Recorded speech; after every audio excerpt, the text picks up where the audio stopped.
Hello friends, welcome back to Webronaq. Today we are going to learn one of the coolest little tricks in C programming, the ternary operator. It's a short, smart way to make decisions in your code without writing a full if-else block. Let me show you how it works with a simple example. Alright, take a look at this C program on your screen. This is a basic program that finds the greater number between two values entered by the user. At the top, we have hashtag include stdio.h. This is the standard input-output library in C. It lets us use functions like printf for showing output and scanf for taking input from the user. Then we have our main function, which is where every C program starts running. Inside main, we declared three integer variables, a, b, and max. The variables a and b will hold the two numbers from the user, and max will store the bigger one.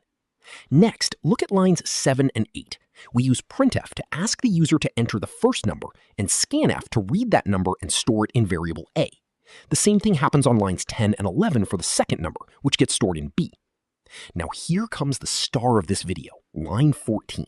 This is the ternary operator in action. Look at this line carefully. Max equals a greater than b, question mark, a colon b. Let me break it down in plain English. The ternary operator has three parts, and that's exactly why it's called ternary. Tern means three. First comes the condition, which is a greater than b. This simply asks, is a greater than b? Then there's a question mark, question mark. You can read this as if yes, then. After the question mark, we have the value a. This is what gets picked if the condition is true. Then comes the colon, colon, which basically means otherwise. And finally, we have b, which is the value picked if the condition is false.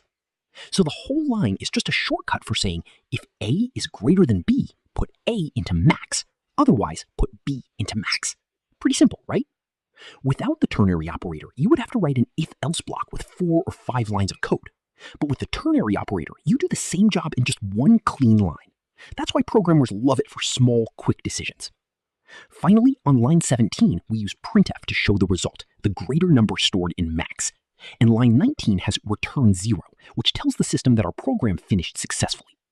So the syntax you need to remember is very easy.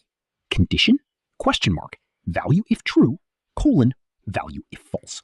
That's the whole idea of the ternary operator in C. It's short, it's neat, and once you start using it, you'll find it super handy for simple conditions.